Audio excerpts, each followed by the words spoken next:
Hey creators, I'm Cynthia Gougian and you're watching Polymer Clay TV. In this video, I'll show you how to create polymer clay veneers with a gel plate and create along deco discs and texture stacks. Now let's go over what you'll need. You'll need a gel printing plate. There are lots of different brands, sizes, and shapes. But I use the Gelli Arts 3x5 plate. I feel like 3x5 is the perfect size to make polymer clay veneers. I used acrylic craft paint in bright colors for my veneers. Gel printing uses thin layers of paint, so pastel colors may be too faint, and metallic colors can lose vibrancy. To prevent the paint from drying too quickly, I used extender. I decanted the paint into a plastic squeeze bottle and added a few drops of the extender. I used sheets of light-colored scrap clay to create the veneers in this video. Gel printing is a great way to use up scrap clay. You'll need a brayer. I prefer a soft brayer. It makes it easier to push paint through stencils and so on.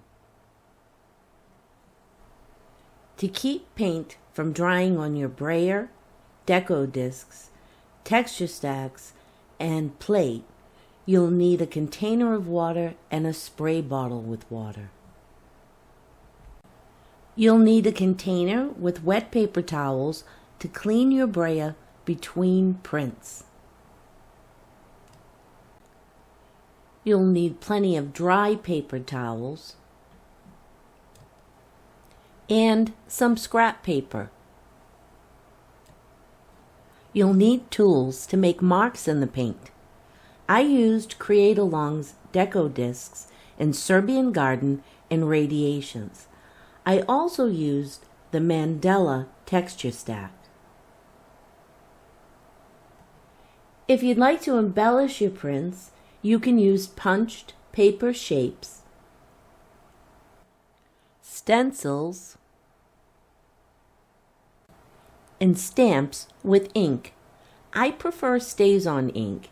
It dries quickly on uncured polymer clay, and that minimizes smudging. Okay, let's make a print.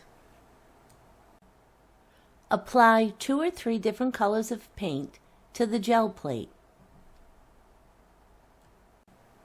Roll over the paint with the brayer. Cover the entire plate. Once the plate is covered, roll the brayer over a piece of scrap paper or a paper towel.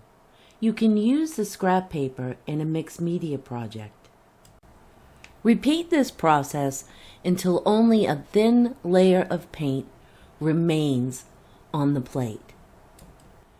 Judging how much paint to leave on the plate will likely be a process of trial and error.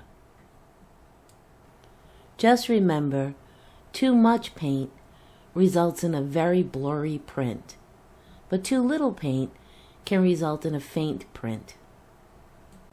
When you finish rolling off the paint, immediately put your brayer into the container of water.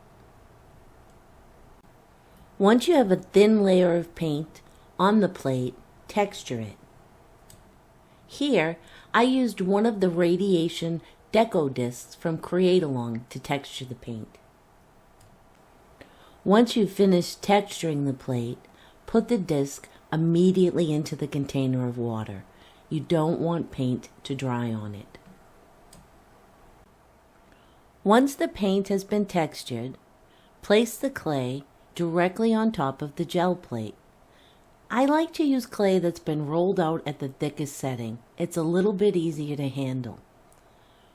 Press down firmly on the clay with your fingers and make sure there's no air pockets between the plate and the clay. Carefully remove the clay to reveal your print. To clean the gel plate, just spray it with water and then wipe it with a paper towel.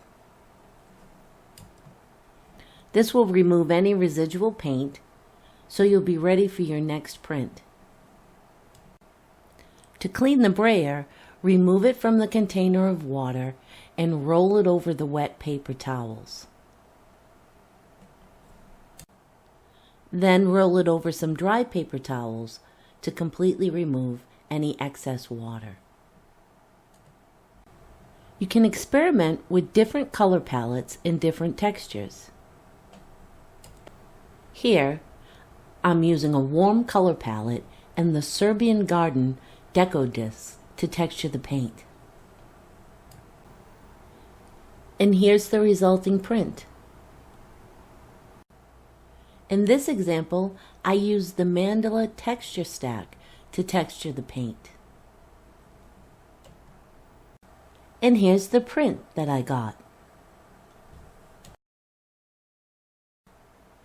You can use the gel plate the same way you would an ink pad. In this example, I rolled some blue paint over the gel plate. And I'm using it to stamp some scrap clay. Once I finish stamping, I use the residual paint to create another print. When your prints have dried, you can use a number of techniques to add layers to your design. Here, I placed a stencil over the gel plate. Then I rolled over it with blue paint. Then I removed the stencil from the gel plate. Then I placed some clay print side down over the gel plate. Once again, I pressed down firmly with my fingers. And here's the resulting print.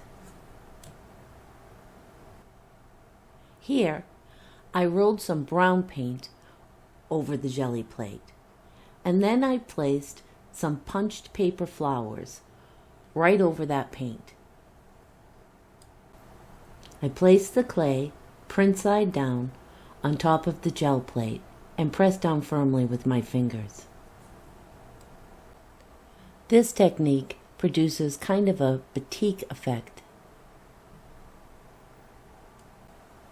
Here, I created some dramatic effects using just ink and stamps over my prints. Once your prints are dry, cut them into your desired shapes and cure them according to the manufacturer's recommendations. When the pieces are cured, the paint is pretty durable. It doesn't easily scratch off or rub off. No sealer or varnish is necessary. However, you can add a gloss coat to enhance your pieces. I used several coats of liquid clay to bring this piece to a high shine. Thank you so much for watching this intro to gel printing on polymer clay.